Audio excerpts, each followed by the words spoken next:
ગુજરાત પર ફરી વરસાદનું સંકટ ઘેરાયું છે। રાજ્યના 9 જિલ્લામાં ભારેથી અતિ ભારે વરસાદની આગાહી કરવામાં આવી છે। મહીસાગર, પંચમહાલ અને દાહોદમાં ઓરેન્જ એલર્ટ જાહેર કરાયું છે, જ્યારે અરવલ્લી, ખેડા, છોટાઉદેपुर, नर्मदा, तापी और डांगમાં येलो अलर्ट અપાયું છે।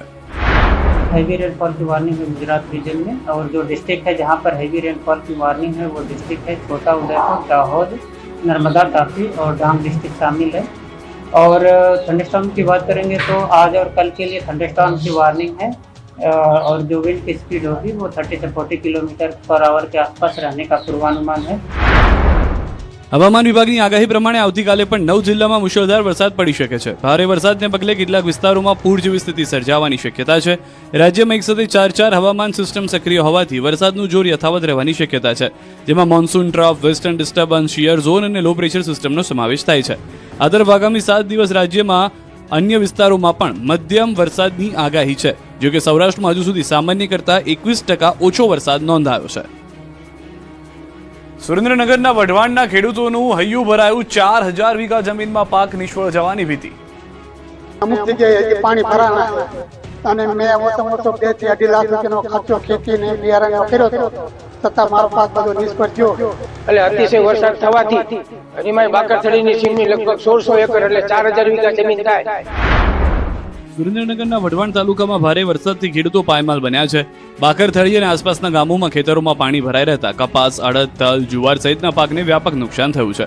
બાકરથળી ગામની અંદાજે 4000 વીઘા જેટલી સીમ જમીનમાં ખેડૂતોએ વિવિધ પાકનું વાવેતર કર્યું, પરંતુ ધોધમાર વરસાદ બાદ ખેતરો જળબંબાકાર બનતા 3000 થી વધુ વીઘાની જમીનમાં પાક નિષ્ફળ ગયો હોવાનો ખેડૂતોનો દાવો છે। ખેડૂતોએ વીઘા દીઠ 2000 થી વધુ રૂપિયાનો ખર્ચ કર્યો છે, ત્યારે પાક નિષ્ફળ જતા વાવેતરનો ખર્ચ પણ માથે પડ્યો છે। એટલું જ નહીં, સતત વરસાદથી ખેતરોમાં પાણીની આવક વધતા જમીનનું પણ ધોવાણ થયું છે, જેથી ખેડૂતોને ડબલ નુકસાન સહન કરવાનો વારો આવ્યો છે। ખેડૂતોનું કહેવું છે કે ગત વર્ષે પણ માવઠાને કારણે શિયાળુ પાકને નુકસાન થયું હતું, ત્યારે સતત બીજા વર્ષે પાક નિષ્ફળ જતા ખેડૂતોની મુશ્કેલી વધી છે। હવે ખેડૂતો દ્વારા તાત્કાલિક નુકસાનીનો સર્વે કરી સરકાર દ્વારા સહાય ચૂકવવાની માંગ કરવામાં આવી છે। ઊંઝા માર્કેટયાર્ડમાં ઈસબગુલનો ટેક્સ વિવાદ ગરમાયો। ખેડૂતોએ ઈસબગુલની ખેતી છોડવાની આપી ચીમકી। ઊંઝા માર્કેટમાં ઈસબગુલના ટેક્સ વિવાદને લઈને વેપારીઓએ વેપારથી અળગા રહેવાનો નિર્ણય કર્યો છે। રાજસ્થાનમાં ઈસબગુલ પર 5% ટેક્સ અને ગુજરાતમાં 0% ટેક્સના તફાવતને કારણે વન નેશન વન ટેક્સના નિયમ સામે સવાલો ઉઠી રહ્યા છે। વેપારીઓનું કહેવું છે કે એડવાન્સ રૂલિંગના કારણે કમિશન પર વેપાર કરતા વેપારીઓ મુશ્કેલીમાં મુકાયા છે। સરકારની સ્પષ્ટતા વગર વેપાર ચાલુ રાખવો જોખમી હોવાથી ઊંઝા વેપારી મંડળની બેઠકમાં જ્યાં સુધી કેન્દ્ર સરકાર ઈસબગુલના ટેક્સ મામલે લિખિત ખુલાસો નહીં કરે ત્યાં સુધી હરાજીથી દૂર રહેવાનો નિર્ણય લેવાયો છે। બીજી તરફ વેપારીઓના આ નિર્ણયથી સીધી અસર ખેડૂતો પર પડી છે। દૂર દૂરથી માલ ભરીને ઊંઝા મંડીમાં પહોંચેલા ખેડૂતોને માલ વેચ્યા વગર પરત ફરવાની નોબત આવી છે। વાહનનું ભાડું અને અન્ય ખર્ચા કર્યા બાદ પણ ખેડૂતોને નુકસાન વેઠવું પડી રહ્યું છે। અહીંયા એવું કોઈ કે આજે બંધ છે ઈસબગુલના વેપાર, એટલે અમારે હેરાન થઈને વળી જવાનું આવવાનું, એટલે અમે ઈસબગુલ જો આવું ને આવું રહેશે ઘણા દિવસો તો ઈસબગુલ વાવેતર બંધ કરી નાખશું। રાજકોટમાં હોસ્પિટલ પહોંચાડતો રસ્તો જ પીડાદાયક છે। દર્દીઓ અને સ્થાનિકો પરેશાન।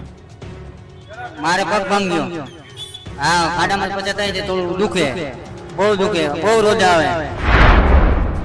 રાજકોટ એમ્સ હોસ્પિટલ સુધી પહોંચવાનો રસ્તો દર્દીઓ માટે દર્દ બની ગયો છે। જામનગર રોડ પરથી પરાપીપળિયા થઈને એમ્સ હોસ્પિટલ જતો રસ્તો અત્યંત બિસ્માર હાલતમાં છે। રસ્તા પર ઠેર ઠેર ખાડાઓ પડતા દર્દીઓ અને વાહન ચાલકો ભારે હાલાકી ભોગવી રહ્યા છે। દર્દીઓ સાથે સ્થાનિક વાહન ચાલકો પણ બિસ્માર રસ્તાથી પરેશાન છે। પરાપીપળિયા ગામના પૂર્વ સરપંચનો દાવો છે કે આ મામલે અનેક વખત તંત્રને રજૂઆત કરી હોવા છતાં સમસ્યાનો ઉકેલ આવ્યો નથી। બહુ તકલીફ પડે, આ ખાતર અમારે લઈ આવવું, મજૂર તેડવા મેલવા જાવ હોય તો આ બધી તકલીફ જ પડે। આ ખાડા કેવડા પડ્યા છે, આમાં જો તો ખરા સરકાર કોઈ ધ્યાન જ નથી દેતી। બીજી તરફ ખરાબ રસ્તા મુદ્દે હવે રાજકોટ જિલ્લાના ભાજપના પૂર્વ પ્રમુખ મેદાને આવ્યા છે। તેમણે માર્ગ મકાન વિભાગને પત્ર લખી પરાપીપળિયા ગામના પાટિયાથી એમ્સ હોસ્પિટલ સુધીનો રસ્તો તાત્કાલિક બનાવવાની માંગ કરી છે। સાથે 13 ઓગસ્ટ સુધીમાં રસ્તાનું કામ શરૂ નહીં થાય તો આંદોલનની ચીમકી ઉચ્ચારી છે। પરાપીપળિયા, ખંડેરી, નાયણકા, બાગી અમે બધા ગામના થાય અને ખરેખર અમે આ રોડ સકાજામ કરવાનું આંદોલન કરશું। આમ ભાજપના જ પૂર્વ જિલ્લા પ્રમુખે આંદોલનની ચીમકી આપતા રસ્તાના